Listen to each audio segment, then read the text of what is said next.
Stay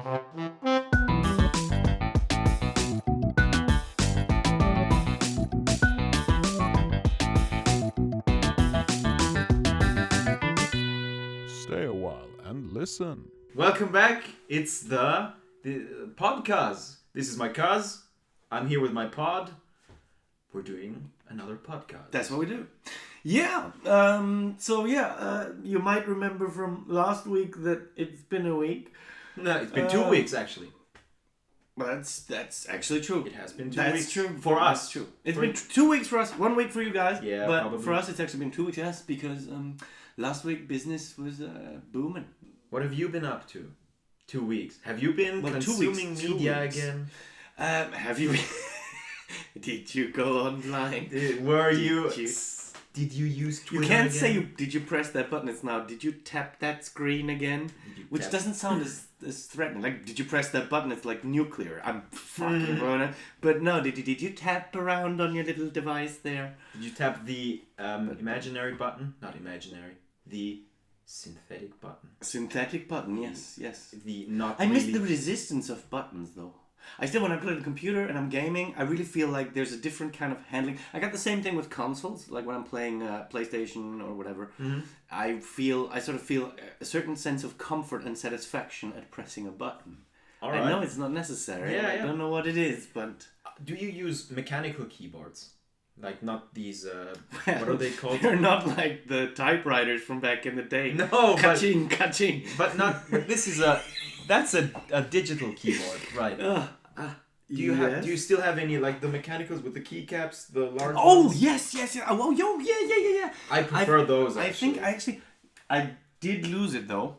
Oh, no. But I had one for a very long time. Oh, no. Which I've kept for ages. But I've never really bought myself a specific like a keyboard or a mouse, or built for that one. matter. There are people who build their own keyboards. Oh shit! That's next level. Oh shit! Yeah. Is there like refill my soda and? No. It still works the same, but like you have different keycaps and they have the RGB lights underneath. Oh yeah. They just kind of like cartooning. They just get the right, like the spoilers and shit. Exactly, whatever. Yeah, it's not tuning as in cartooning. It's more like the design. Yeah, give it some edge, visual edge. Yes. But you can make the keys more resistant or make them. Well, that's right. Yeah, but that does make a difference, though. It does make a difference. Yeah, I have to say, yeah. But, especially if you're used to one thing. I mean, I think it's with those things, it's mainly just, you grow accustomed to something and then everything else is annoying. Yeah, and that's something I actually wanted to touch on because I recently started using the MacBook Air. Previously, I've been always using the MacBook Pro. Mm-hmm. And it's such a slight difference between those keyboards. The stroke, because they're basically the same, but it's a bit smaller and... I think the resistance of the keys is a little different. I don't know what it is, but I really had to get myself to like it. Nuts. I hated it at the beginning. Do they seem stiffer? Does it seem like more of an effort now to write, or is it because they're too easy? Do they sink too easily at your touch? I don't know. In the beginning, I stumbled over my fingers. Okay. Interesting. So I have to take a lot of notes. Are they stickier? Is like the surface a different fabric that sort of makes it less... slidey, you know. I guess that's possible because my keys on the old Pro were worn off. Used up. I didn't even see the Q, the W, the E, and the R anymore because those were my gaming keys. So okay. But it's true, yeah, and it's like it's always a hassle when you have to change. It's like, oh, for fuck's sake, why can't you just do it the same? It's such a slight difference, but I'm so used to it because my fingers are... Well, the thing is also like, but that's like, I know this is old school, and I know this is because I'm very, very old. Yeah, extremely old, right. I've started to take on patterns of wisdom and shit. I'm starting to... Patterns of wisdom? No, not pattern. I meant to say, like, I started to think in... Sometimes I refer to my wisdom section, which is like... I try to keep not too many books in here. It's just like basics. Don't jump off the bridge. Don't light yourself on fire. And that's essentially it. If you're tired, go to sleep. That's sort of the... Smart one. The big books. But other than that... No, but I know that I'm getting really old because I like the sound of the old keyboards, like to and have the stuff like really like go ka-ching, ka-ching. It's like this sound. It's odd, but I'm sure this is just habit. Like if I would have grown up now, I would never even realize like what I'm talking about here. Yeah, you probably wouldn't care, but and it's nothing to like. The thing is, and that's like when you experience something when you're a kid, and it's so interesting because it's like it's just a couple of years, maybe 6 to 10 years that you're actually a kid, but they just leave certain imprints on certain aspects to life that you can't get past that point, right? Because you as a child told yourself that or whatever, you know, and you're sort of used to something. It's crazy. Yeah. I also think it's kind of it's funny because I remember when I was in high school, I realized that I'm kind of romanticizing my past because I thought, oh, secondary school was so great, and then I remembered I hated secondary school, and then I remembered, yeah, but when I was in secondary school, I thought primary school was great, and I also hated primary school, so I realized I'm probably gonna look back on high school and say to myself, I miss high school, and now I'm at university, and I miss high school, but I hated it. That was horrible. That's funny. Yeah, and how you get into it in stages. Yeah. Right. And probably that has to do with the same thing that you're describing. That you have a positive outlook on your past, maybe even though it wasn't.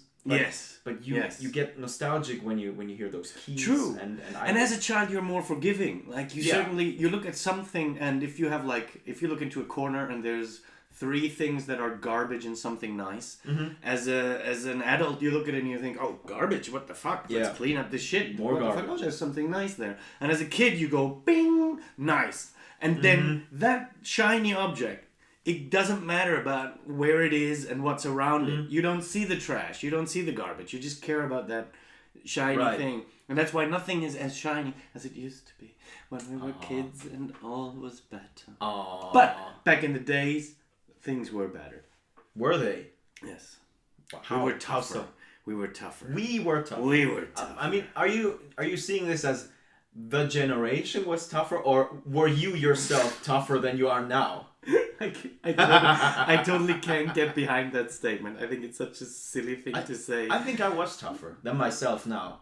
Than you are now? Yeah, fall from a tree, I don't give a fuck. I didn't give a fuck. Ah, well that, yeah. Now, climbing on a tree, ooh. But it takes longer to recover as well. Yeah. It's like back in those days, it would be like half a day and you shrug it off, and now it's like half a week and it's, oh fuck, I don't think this is going away. Should I go to the doctor? Still got back pain. I used to play 90 minutes of football, and I was like, the next day I could play 90 minutes again, and now I'm coaching 90 minutes. I'm like, yeah, my back hurts. On the next day, like, I didn't even do anything.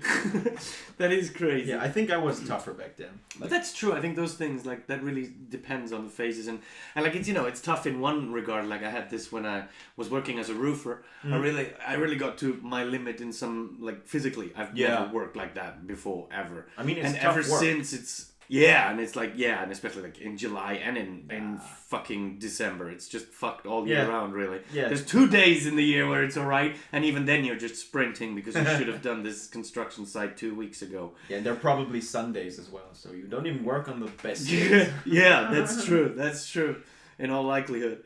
And so, like, when I worked there, I was like really going physically much more to the limit as I do now, because it was just a pretty physical phase, but.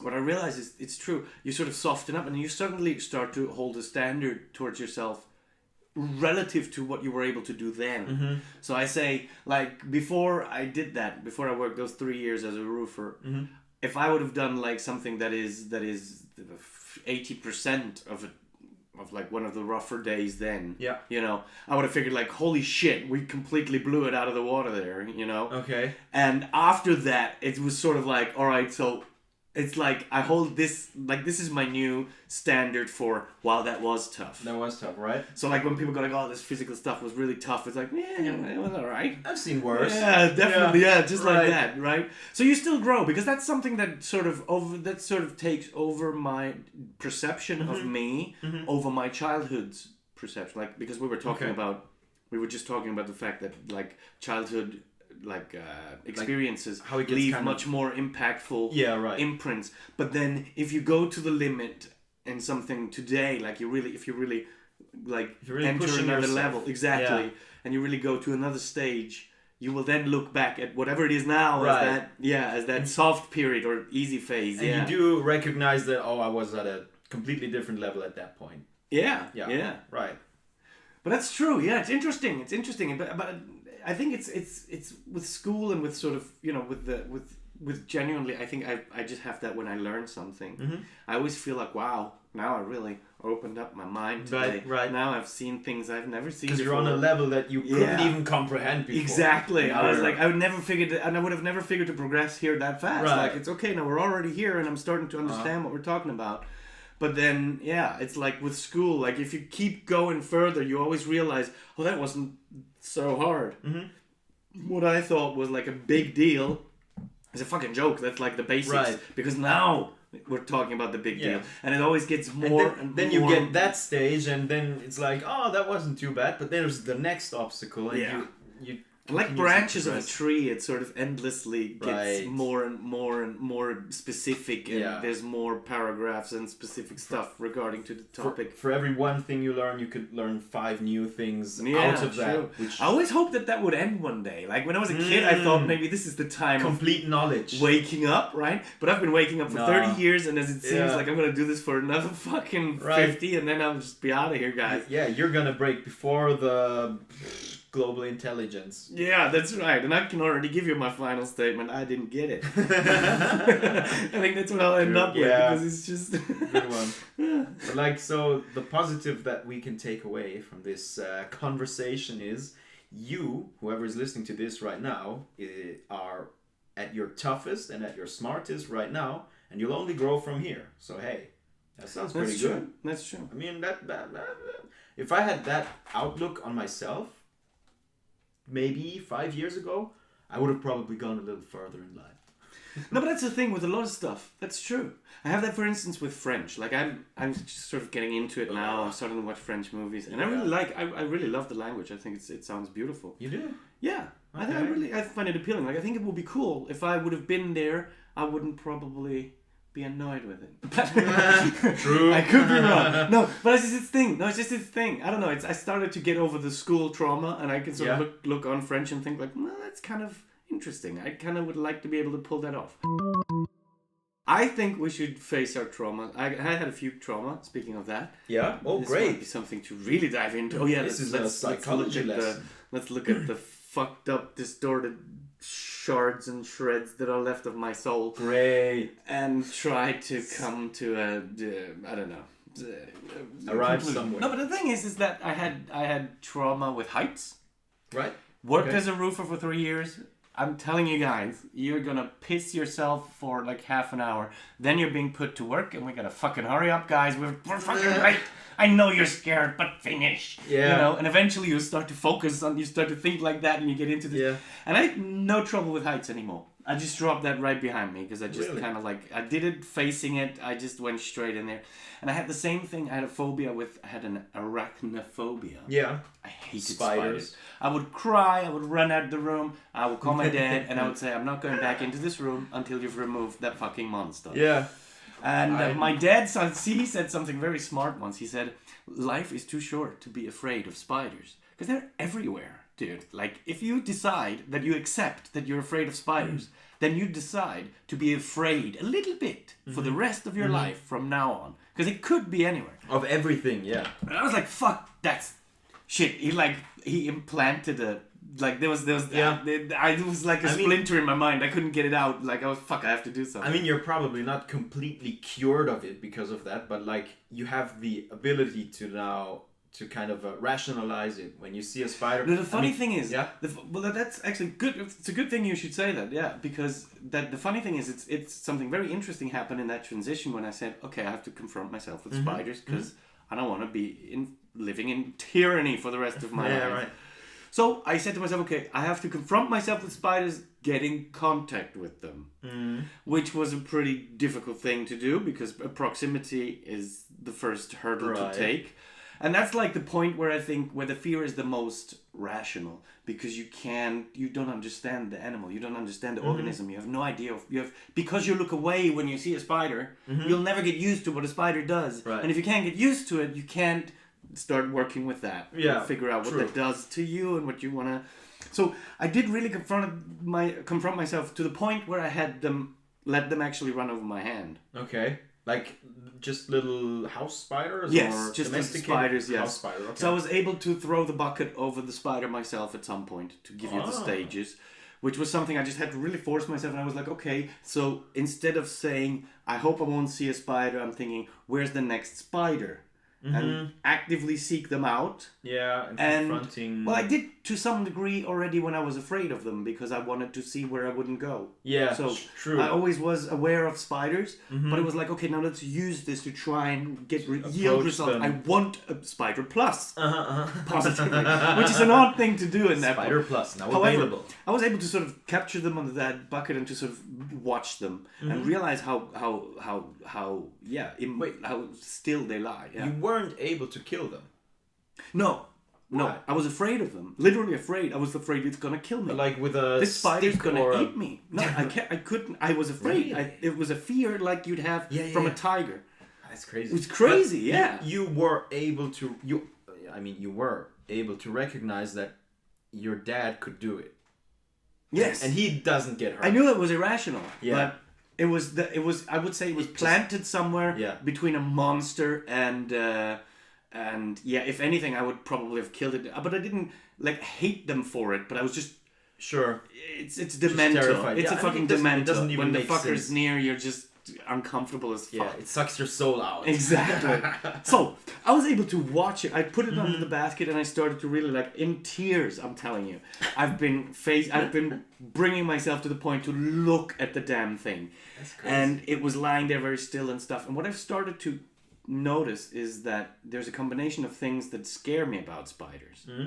For one, to coordinate 8 legs and to be able to be that fast is a psychological. It would require a mastermind. What the fuck is that brain made of? I stumble over 2 legs. These fuckers never stumble over 8, and they are fast as fuck. So it's like it seems like the spider is more intelligent than you. Okay. Because it can coordinate these legs, and at the same time, I get it. sort of look where's the fly and shit. And they also have like 8 eyes, or is it? Yeah, they have I think it's 8. 8. I think it's Or 8. something. Yeah, it's a high number. Yeah, That's that for is. sure. It's bigger than 2. And then there's that component, and I realized that, and I thought that's something that's really scary to me about them. Yeah, right. Also, True. when they're they don't have a sort of resting mode like a dog that scratches its legs and licks its balls or something. A spider is just going or not going. It's never kind of partly paying attention. It's either paying full amount of fucking attention or it seems to pay no attention at all. Okay. And it's impossible for my brain, if I have a fear factor, like if a fucking dragon will break into this house right now, it would take a few instances for my brain to pick up what the fuck just happened until I'm getting up. Yeah. This dragon is in here. You have right? to process it. Exactly. And it would the take spiders- ages. Spiders process things so it seems How do you like call that? it seems like they go from complete rest, I was just sleeping, to holy fuck, there's a dragon. Yeah. And to think that this organism is so smart that they're able to activate their brain from 0 to 1,000,000 like that makes me seem dumb in comparison. Yeah, 'Cause, I get it. I don't have these reflexes. This fucker's faster than me. So you have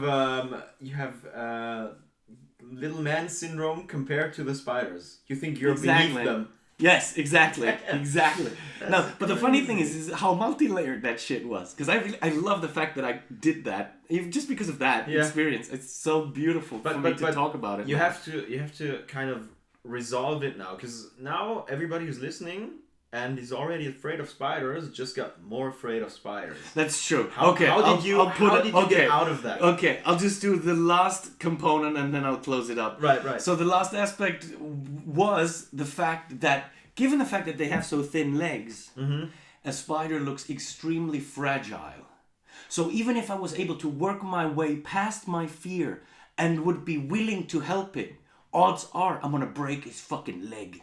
Like, I can't do something kind for a spider. Why do you have to interact with it? I don't interact with spiders at all because I don't like them. If you're afraid of it, you're facing, should I kill it, should I run away, or should I remove it? And you try to think about normal people just take that spider and put it outside. Don't normal people just ignore the spider? I think most people kill them. I don't think they ignore them. Yeah, I think most people would kill them. Some will put them outside and... Because spiders are great. Actually, pro tip, spiders are great to have at home. They protect you from... flies and wasps. No, not wasps. That might be. If you have a big spider, hey, go for it. But flies and what are they called? Mosquitoes. Mosquitoes and shit. Yeah. They protect you from that kind of, and they also collect some dust, which. Yeah. I mean, you can rate that how you want, but it's true. Having spiders at home is not such a bad thing. Yeah, and I think we blow it out of proportion. Right. But it depends. I mean, of course, because here in Switzerland there are no dangerous spiders about, and we don't really have poisonous ones, so it can only be rational in Switzerland. If you have a huntsman spider at home, g'day mate, get the fuck out of there. Nice. But the thing is that I realized that the final sort of fear, or like the final aspect, was that I genuinely try to do good in the world, and I don't want to just hurt something or someone, even if I'm afraid of it. Like if I want to shoo it out, I don't want it to be broken. I don't want to fucking cut it in half. Yeah, you're an animal friend. I don't want to be a butcher. Like sort of, exactly. True. And so the thing was that last fear was a fear of actually causing damage to the spider if we were to interact. So there's no way an interaction between me and a spider could turn out good. Yeah. Either it's gonna eat me or I'm gonna fuck it up. So, having realized those things, and having worked my way past every layer of that silly, ridiculous, irrational fear, I really adore spiders. I find them fascinating. Oh, really? And I enjoy watching a spider now. And you can look at them under a glass or something and not cry. Yeah, totally. I can leave. Now I'm actually doing what you suggested, which I don't know what the percentage is, but I'd leave them. I don't really care. I mean, now I really care. If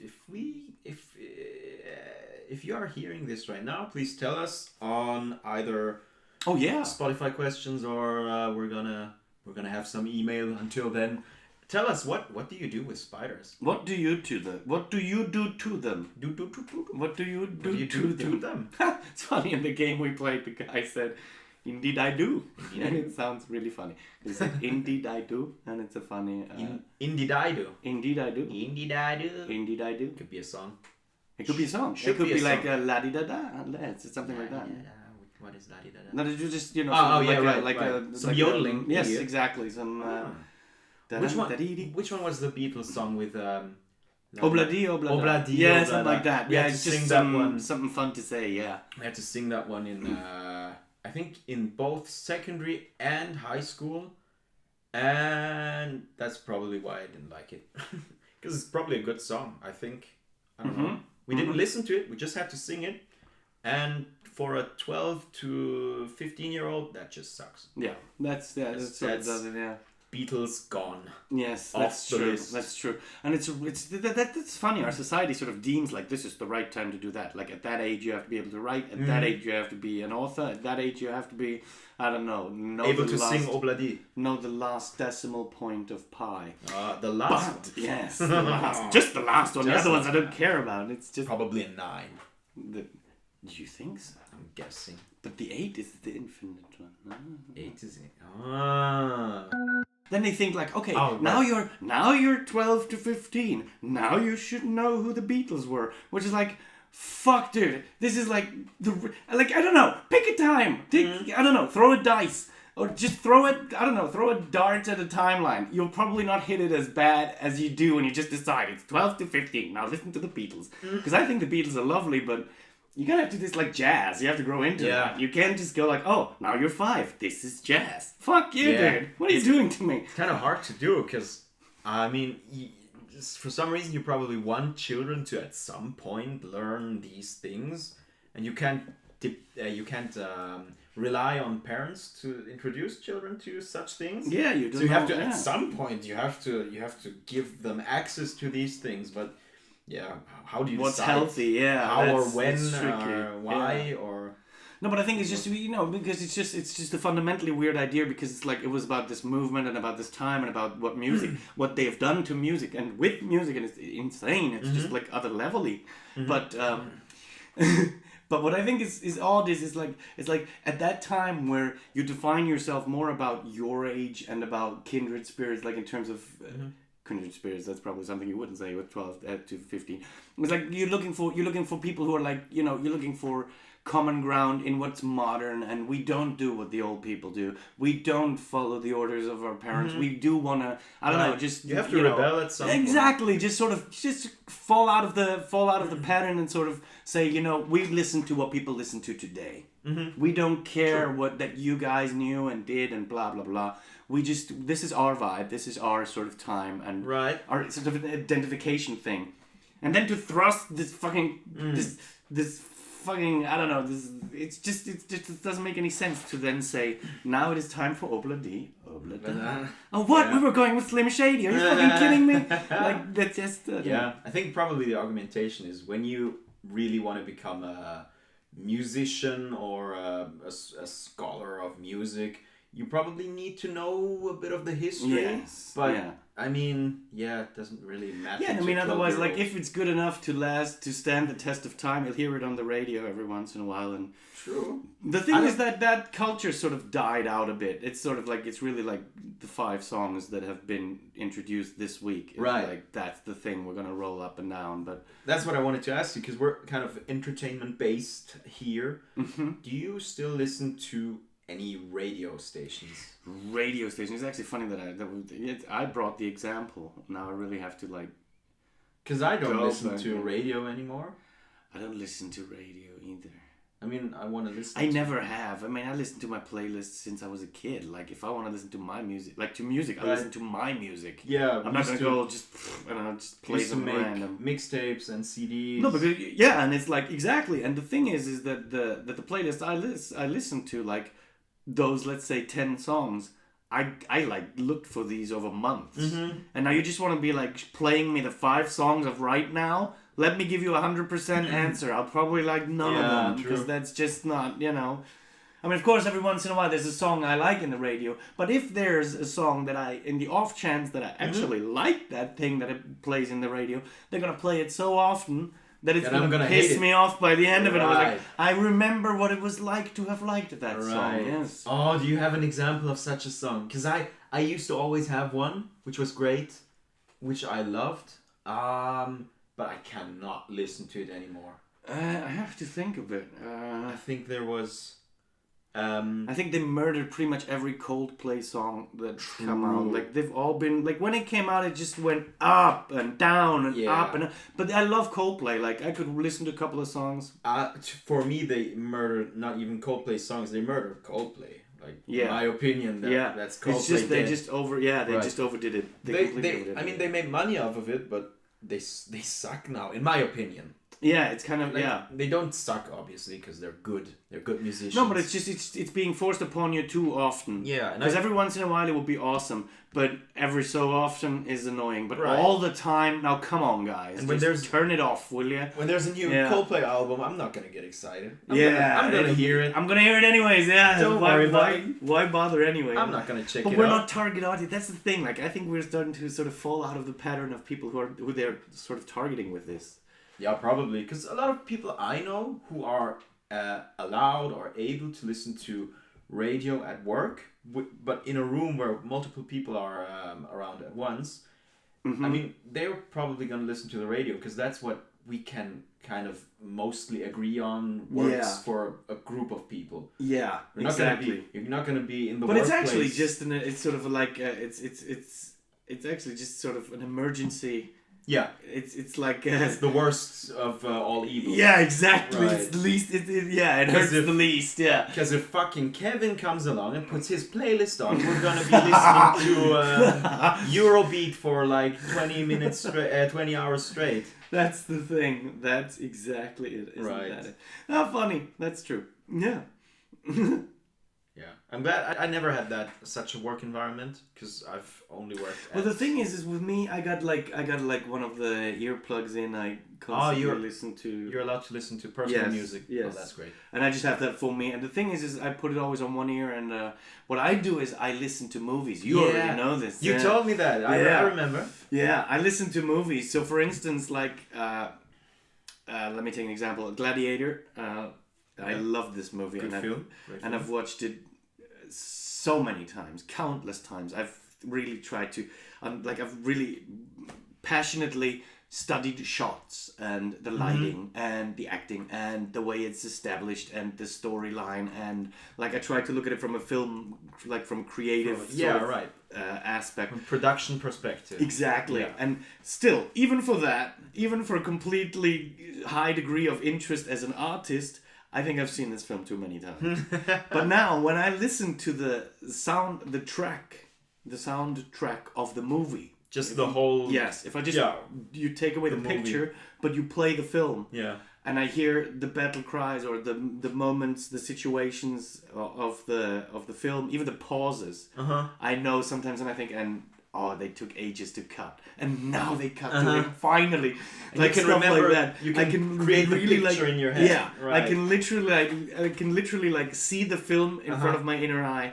And the funny thing is that at the same time, I've learned to hold conversations with my coworkers for stuff that I need to like. Do we need another 15 of these and another 5? Yeah. And while I'm listening, I'm still in the shot where he's standing there and he looks out into the distance or something. So you're able to talk, to have a conversation, and watch the movie. Yeah, and it's like the film is sort of playing behind that person. It's like I already have one of those VRs because I already see the thing in the reality because I know it by heart. I know exactly what's going to happen. Yeah. It's like as if I was watching a movie at home and talk to my girlfriend in the back. Like exactly.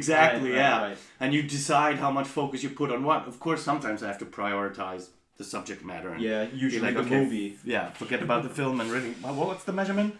Right. Is that kilometers? Inches. Oh. Completely different system. It's even a different system. We're in the US? Of course, I meant centimeters and miles. I'm not confused. Centimeters and miles. Yes, they are. True. No, but yeah. So. I did that in when I was still in primary school because I had a iPod Nano. Yeah. Was it Nano? And they had the function Podcuzz. Yes. Funnily enough, I'm in one right now. But true. You were able to download movies onto the podcast function. Okay. And you could watch the movies as a podcast. So my mom wouldn't figure out that I had movies on my iPod. Smart, my man. So I was able to watch Star Wars 3 and 4 because I only got those two. Yeah. Because I downloaded them illegally. Yeah. And to sort of pick that's the ones. Yeah.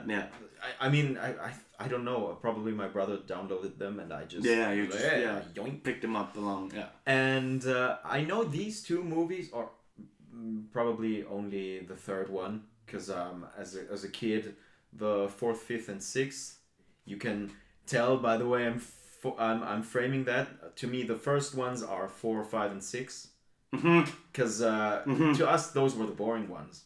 Yeah, that's they're standing there with their laser swords, and I've seen the one where they do the backflips and stuff like that. Yeah, so it was pretty boring. That's so funny because they took up that's the thing, time has changed, but the story, the thing people loved hasn't. So what they did is they sort of transcended it, and they said, okay, so we have to take shots like we do them today. We have to do the film language with the modern language, with a long cut on that, a short cut on that will be enough explanation, where back in the day you would have shooting back and forth 5 times and then establishing shot and then this and that where you're like, oh goodness, I get it, for fuck's sake. Right. And today we need it faster, it has to keep moving.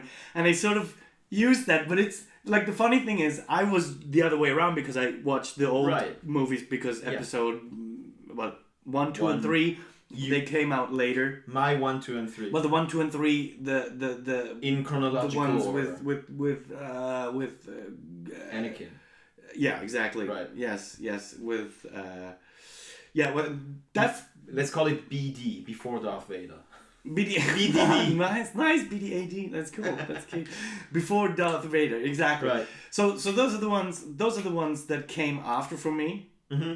And when they came out with the fast pace and the flips, I was like, holy shit, how confusing is this? It's too much. I can't even think along of this. This is just too quick. I don't even fucking know. How am I supposed to follow this picture? But I think that's what made it fun for me, because I didn't understand anything. But it was cool. Yeah. They did the things. That's true, and that's the funny thing. It's like, if you are from that time, like if you watched that first, like if you were alive when the first ones came out, before the newer releases came, then to you this is like the universe, that's Star Wars, and the rest is fucking confusing. And if you've enjoyed the rest because you've been born later and you've watched those, then the old ones are fucking confusing and boring. And it's like funny because it's like it messes up everybody. Everybody kind of hates some of them. Yeah, right. But everybody loves some of them. It's really funny. Yeah. And now there's the new ones which I haven't watched. I'm gonna be honest, because I wasn't.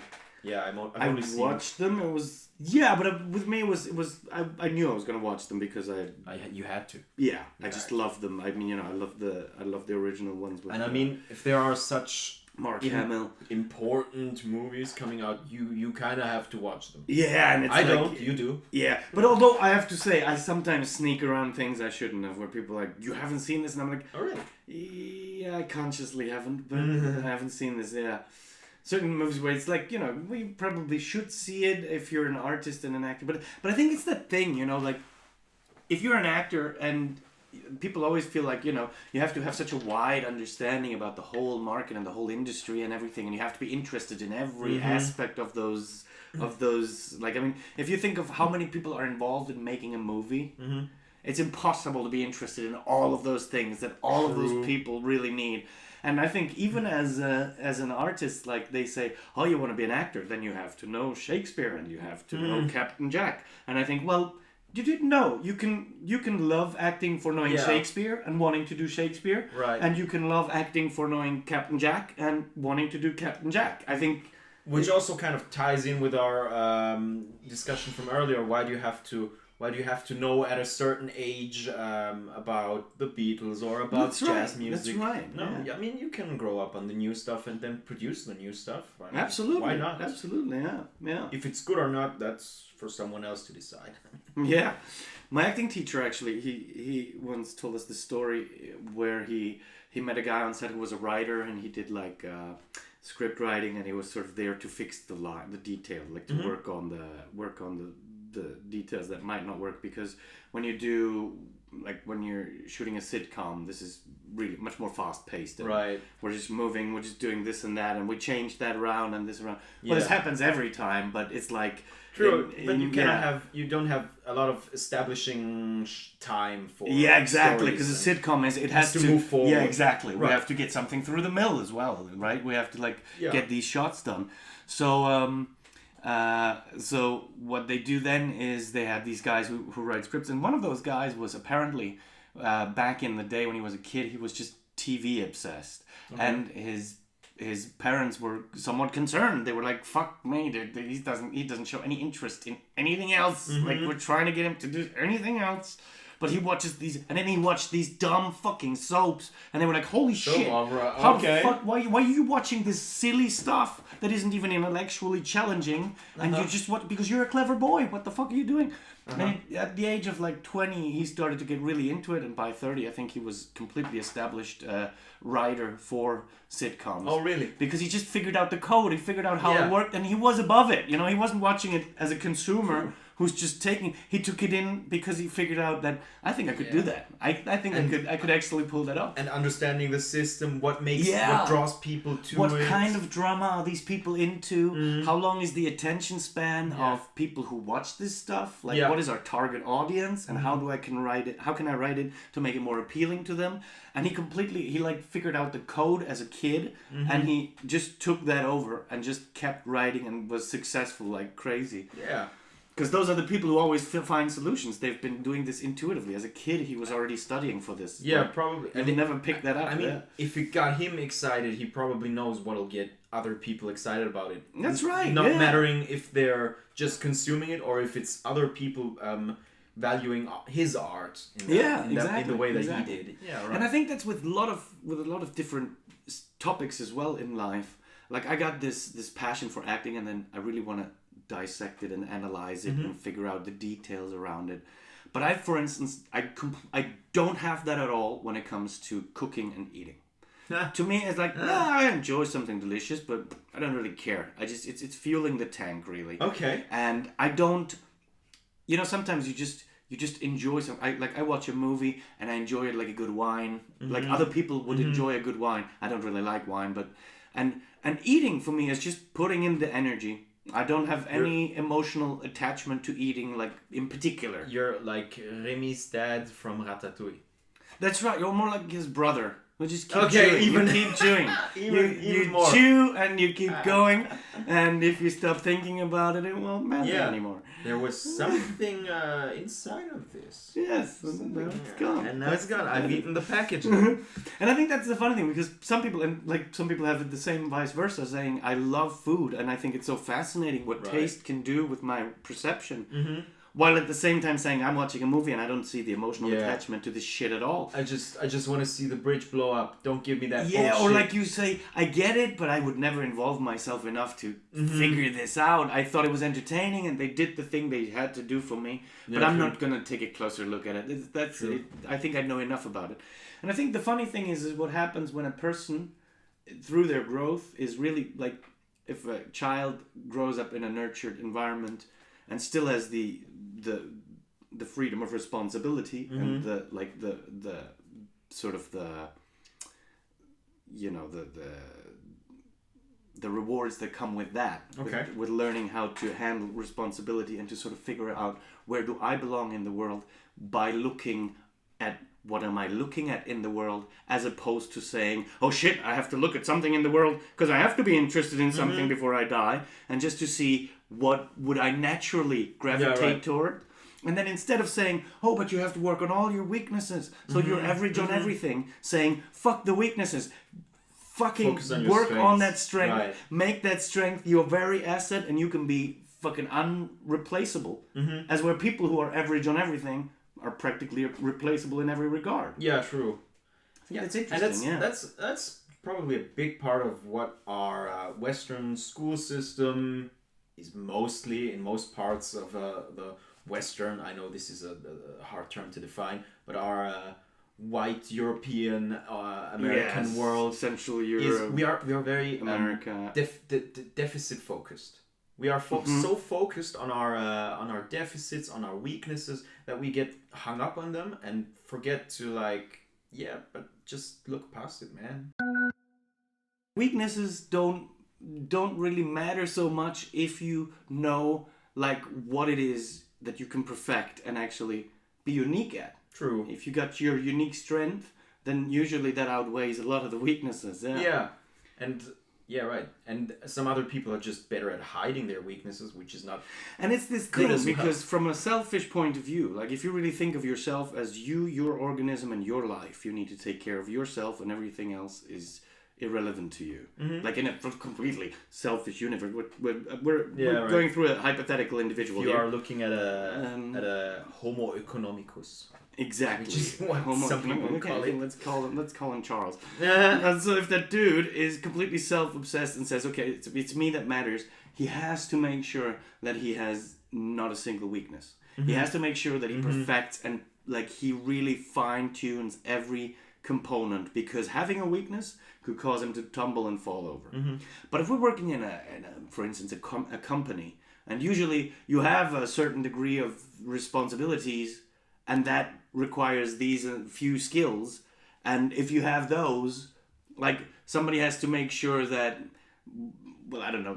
I mean, even in the real world, in a society, you're all, we don't feel it when we're walking along the street, but we're all kind of pulling together. Yeah, exactly. There's someone... for instance, one guy has to do the logistics, that's true, but we also need a guy who's carrying this shit. Right? So there's the guy who says, I'm really good at carrying shit, I like doing that, I'm pretty good, that works pretty fine for me. True. Then this guy should perfect carrying shit, well, that's a stupid example, because we're not proportionately paying. We're not, our salaries are like the head guy, give him 50 times as much. But let's just say in theory, like if work was in units, be it whether it's thinking or practically physical working, if we were just saying pulling your weight is pulling your weight in whatever regard you do it, we could say we have the thinker who doesn't really like to do physical stuff. He's a bit clumsy and he doesn't give a fuck. He's really good with the head and he enjoys to figure those things out and do the math. Yeah, and delegate. And that guy just does that, while the other guy, who is not really good at the delegating and the sort of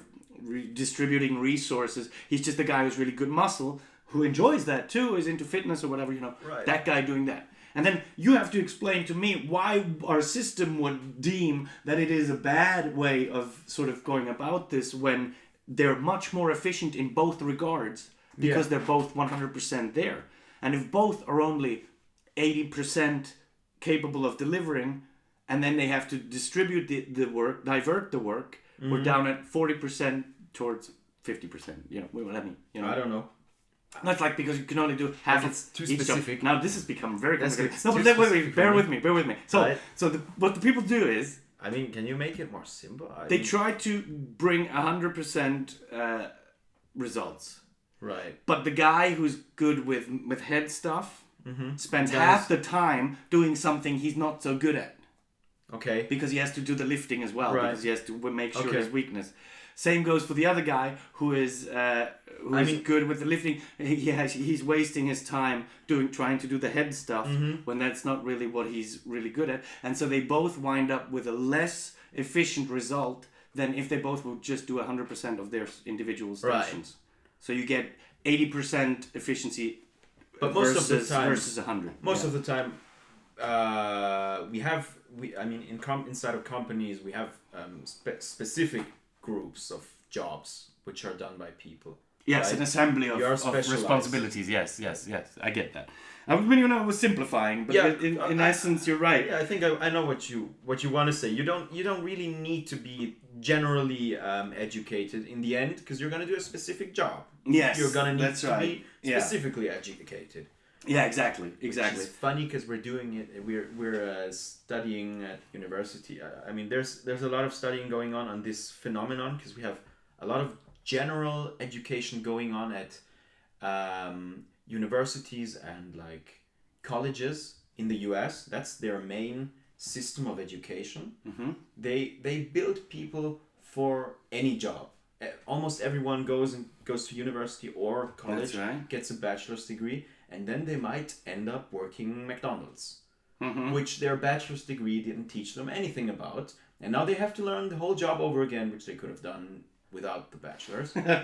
And over here in Germany and I think, probably Switzerland even more so, we are we have the specific working education where you work on the job, you learn on the job. And maybe you do prioritize your certain sort of like an apprenticeship where you're kind of including already. I'm already explaining to you why you need to know this, because this is what you're doing. Yeah. This is your job. You cannot learn something else. You're turning the screw. If you want to do the hammering, that's later. But now we're doing the screw. True. Yeah. So it's very practically And so I'm not saying the American system is worse. It's better for flexibility, because people can move around after they worked at McDonald's. They're more shapeshifty, so I can say, well, I'm going to use you for this now because you're all sort of educated on that. Yeah. Okay. And they have the option to maybe they'll get a better job after So you have the chance to rise more likely. In a fast-living economy, which we live in, that's probably also useful. But when things need to get done, it's better to have specific people working on specific things. It's possible that it turns out worse for them, because they're probably printers or something, which is a group of jobs that is dying out over time. Yes. So you are now hyper focused on that, and now you have to be flexible, which you never were designed to. Yeah. But that's an interesting phenomenon. That's right. Yeah. Which is a lot of studying happening in that field, because we need to adapt to newer concepts, digitalization, artificial intelligence. I think that's very interesting, because we're moving into a very interesting a new set of challenges are sort of ahead of us.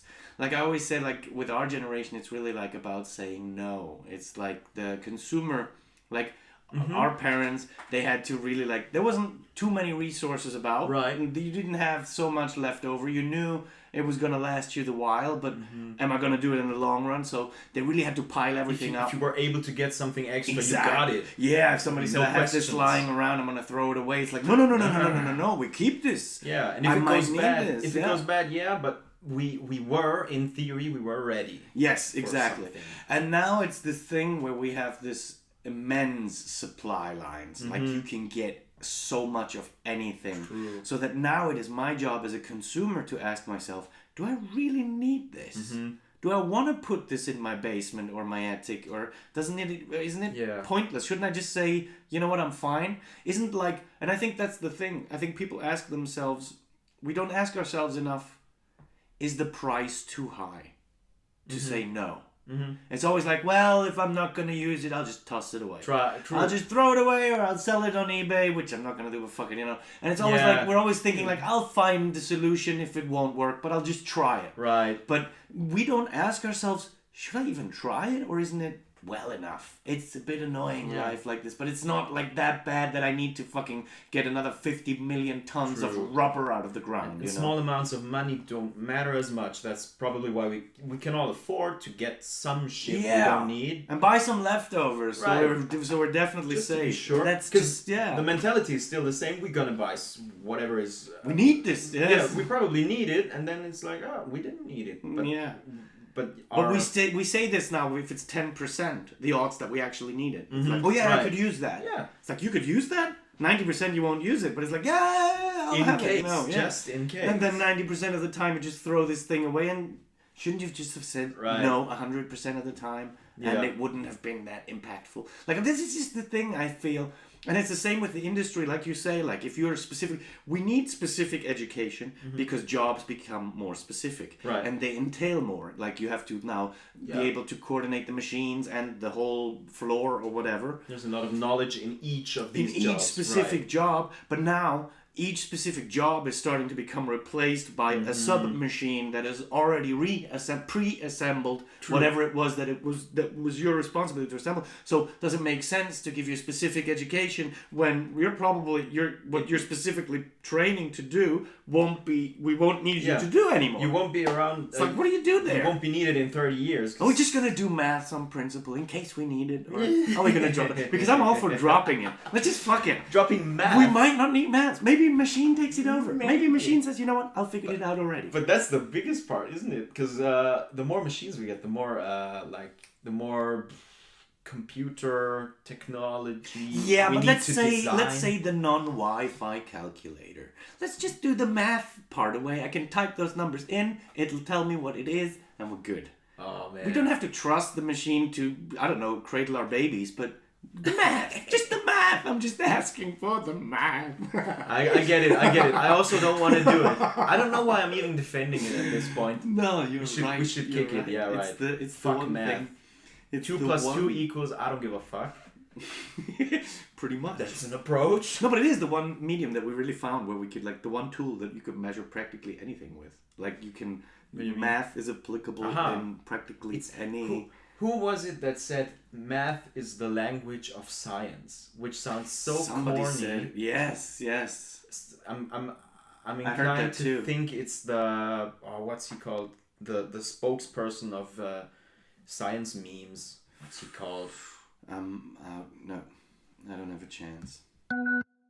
Okay, it was originally Galileo Galilei who said it. What? I mean, that's pretty... What did he say? What is it? Mathematics is the language in which God has written the universe. Holy shit. I mean, it was still pretty godly, but I mean... Yeah, you have to look at the context and time and everything. Yes, because Galileo was... I mean... It's been a few years. He did a lot for secular sciences and such. Mad, yeah. Like, but he's similar, like Darwin. They tried to prove these things that were previously unquestioned because of the Bible. Yeah. But they attributed it to God. like Darwin's. Yeah, they was, did. Yes, yeah, they always presumed that it must be God at the end of the whole thing. You have to tie it to God. It's great. It's awesome. But that's like, I think, like to figure out that could be wrong was like a scientific discovery that somebody had to do. Like it's not that people couldn't have thought that, but it was like to be socially accepted. True. To be a socially accepted concept. Yes. It was dangerous. That is something that sort of needed, like people needed the sort of like the scientific wisdom to realize that they're allowed to open up, because they thought God is gonna hit your hand if you open up. We don't want to know. Kill him. He wanted to know. But we had to learn that peeking doesn't hurt. You can look, and it's all right. So for one, that it doesn't immediately hurt, and for the other, that which is still open, but God's probably not punishing us for it, as far as I'm concerned right now. I don't know if he's trying to, but he. That's he didn't one mean way to, but he's fucking us up. That's one way to look at it. We're all getting more secular, and he's like, "Yeah, fuck you." Yeah. No, I'm not looking up. No, I'm not curing AIDS. You're not believing in me. He's probably not gonna. And the funny thing is, I've designed them to get worse. Now you watch this one. This is gonna blow up any moment. Like with fingers in his ears, closed eyes. Oh, this is gonna go off bad. The humans. I don't know what I threw in there actually. Okay, but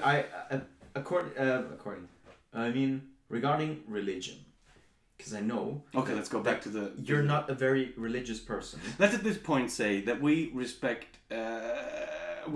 This is going to be a more difficult statement than I thought. No, I'm going to leave you to I personally don't. I'm not a spiritual person. I don't believe in any higher force. I don't believe in neither superstitious or religious directions. I don't really. I do believe in a higher force. I mean, gravity is kind of a higher force. Oh, fuck you, dude. No, apparently gravity is not really a force. It's just responsive. It's not initiating, is it? No, I don't know. I'm just fucking with you. No, I like it. No, but what I'm saying is it's like I think everybody's entitled to their opinion. I think everybody should say, should be free to speak about what it is they believe in. But I mean, it's also fine to believe in God or gods or is there anything? Yes, whatever. It's fine. But people have to live with the fact that people call ideas of people maybe not the smartest, because people have said that I've had some stupid ideas and I'm living with it. Yeah, I'm coping good. And I require the same thing to be happening from you guys. So sorry if we've offended you is all I'm saying. I didn't mean to fuck with you guys, really. I come up with But I did specifically apologize. That was Ellen apologizing, not to you guys out there. I didn't mean to, it's all cool, Okay. I come up with 10 bad ideas before I even have my breakfast, and it's fine to criticize me about it. Who said that? Me. Right now, yeah, that's me. You. Yes. I love it. I love it. But yes. But speaking of religion, it's good to be wrong. It's great. Wrong. It's great. Be wrong. Imagine if I was always snow right. is warm and high is low. And yellow snow is the one you should eat. Oh. First rule of the universe. First rule of the universe. Don't eat yellow snow. Don't eat yellow snow. First rule. I think I picked that up on Happy Feet. I don't know where you picked it. I think it was in Happy Feet, yes. I haven't watched Happy Feet. I should. It's a fun movie. It's good. It's a very well made movie, and it's sort of like, I think it's pretty cool because it's a kids movie. It's a feel good children's movie, yeah. Right. But it still goes the subject matter runs deeper, and so does the way they sort of work with it. It's not just it's not just this light-hearted whatever fuck ever story. But there's a core to it, and There's the. No, I thought it was great. The theme of overfishing, right? That's yes. That's what they're touching on. Yeah. Okay, so I told you I wasn't really prepared for this week, and I didn't prepare, but I had one idea in my head. Okay. I don't know if it's gonna work. I have one too. I have one thing I need to drop as well. Okay. You want to drop first? No, you go ahead. Sorry. First. Sorry, I didn't mean to interrupt. Yeah. Our Spotify playlist. Same thing. We did. Oh, same thing. The same topic. I don't know if we have the same specific question, but okay. First week we did. What if the world was about to end, and you were witnessing it? We were very unspecific. Oh no, it was a meteor hitting. Earth. Yes, We gonna die. What do you listen to? Mm-hmm. The second week was listen the only song you could listen to for the rest of your life. You'd keep hearing it, like you wouldn't die now, Right. but you'd have to hear this song, and this is the one. Yeah. Do you have a topic for today, or should I drop mine? Drop yours. All right. It's so sad. You're on a hill, looking out into the sunset, and you know that it's gonna be your last one. It won't rise anymore. For you. For me. You're gonna die. Oh, just me gonna die. It's just you who's gonna die. So we can't smash in windows and stuff, because tomorrow people will have to deal with the mess. Yeah, right. Oh. I mean, you can. It's not gonna concern you. So. Oh, it is. Oh, that's it doesn't. I care No, about it doesn't. them. Yes, I do. No, you don't. Yes, it does. Thank you, John Cleese and Michael Palin. That was my idea, because we had the whole world apocalypse, and now it's just my apocalypse. That's good. Maybe that changes the music. But if it's too similar, I mean... No. I think this is a good point to look out from. I actually still have to think about the song, though. Right. You, having thought about this topic, have you already... Do I look like it? No, I haven't. Oh, cool. I haven't. Cool. But I have to wonder, like, if I listen to... What's the last song you want to listen to before you die? It could be something... Is it feel-goodish? Is it something happy? Like, hey, we had a good time, let's die. I don't want to die sadly. Or is it... Is it I mean, there's also... I've always wanted to learn to knit, something like that. I mean, there's also different perspectives you can take on this. Going with... You're too quick. I've got it. I'm sorry. You've got it. No, go for it. Hit me. I don't know who's it from, though. It's Lovely Bunch of Coconut. Lovely Bunch of Coconuts. I've got the Lovely Bunch of Coconuts. I think that's actually the name of the song. I have to look it up. Because I want something for myself. If it's not... I mean, in my opinion, there were two perspectives. One is, what do I really want to listen to in that moment? And the other one is, if it was a movie and I'm now dying, what would be the soundtrack of the movie? Because that would be sad. Yeah. And if it was just me, I don't want to be. I don't want to be too sad. What would you for yourself listen to that would make you feel good? Yeah, I think that's more of how I'm looking at it. Oh, now I found mine. But I want something to sing along with, so that's gonna. Also, I'm actually revoking my. I've got a Lovely Bunch of Coconuts. That was a bit too drastic. Okay, I mean. It could have worked, but no, I don't want to use my song Joker for this in that context, anyways. Now you're gonna do Always Look at the Bright Side of Life. No. Right? No. No. Unlucky. It's a song from the soundtrack of... I gotta open my playlist. I don't even know if it's on Spotify, though. Oh, doesn't matter. It's a song from the soundtrack of Robin Hood, but with the fox and the Disney version, where they're like... Oh, right. Drawn, hand-drawn. Yeah, I know which one. And there's one song, it's called Enter the Sheriff. It's just the score that is underlying. It's called Enter the Sheriff from Robin Hood. Yeah, from Robin Hood, the film, like the Disney movie. I do not remember that song. I'm going to listen to it later, but it is on Spotify, actually. Oh, cool. Which, great. Are you sure? It's just a picking pattern on the guitar. Right. And I think... Maybe there's a bass guitar too. Yeah, but it's very simple. It's very, very simple. You're gonna love it. Okay. You're gonna love it. Okay. Yes. I mean, I'm up for it. Okay. So for me, it's gonna be a sea shanty from Assassin's Creed. Oh. You remember those? Yes. Did you play Black Flag or? I remember the tracks. Because I played Black Flag. I didn't like it that much, but I loved the sea shanties. They were great. I don't remember them specifically, but I just overall got really... I started to pay close attention when you talked about Assassin's Creed, because the soundtrack, the score... Their scores are great. Are insane. I mean, that's can't a go good wrong with game those. series, yeah. My question's just, is it a health to the company? What's it called? Uh-oh. The choice. Here's a health to the company, or is it Leave Her Johnny? Because they're both great goodbye songs. Well, you're gonna have to choose. Which are kind of not sad, because you can sing it in a group. Yeah. Because sea shanties. So there's like a positive thing of appreciation of having spent the time together and been here, as opposed to goodbye and we'll lose, right. blah blah blah. But right. to say, hey, Cool. And just because of you saying that sentence, I'm choosing "Here's a health to the company." Oh, really? 'Cause that's I influenced on your decision without that knowing. was great. Without knowing. Because you said being together, and that's kind of what this song is about. What's kind of in there? Okay, cool. I enjoyed listening to that. I'll listen to it. Yeah, you have to. The songs we've had so far, I think we've had a great mix between very serious and sad songs and very uplifting and happy songs. We're all over the place. And I love the fact that this is so diverse. Like, it's not a playlist you're supposed to grow accustomed to. You have to think Apocalypse. Every time you hear a new song, it should make you think, is this this is it? This is not just the good song. Yeah, I'm going up with this song. This was the final choice. But maybe it's a bit too much of a downer. I don't know. Yeah, well, you know. At some point we're gonna change the subject, and then we'll get more happy. Yeah, and you guys just keep on commenting on those topics. Sometimes we don't get back to you right away when when you're responding to something, but it's also to do with the delay of the uploading and everything. Right. We're still sort of figuring out how we're doing this thing exactly, and all. So just keep in touch with us, and we'll get in touch with you guys. And have some patience. Have some patience. Yes, patience. Patience. It's a good good life's lesson that will. If you're a doctor, you're gonna have enough patience anyway. That's true. Unless you're near an apple farm. True. You're gonna have no patience at all. No fucking patience. Right. Cool. So, on that clever, silly note. Yeah, I mean, that was it.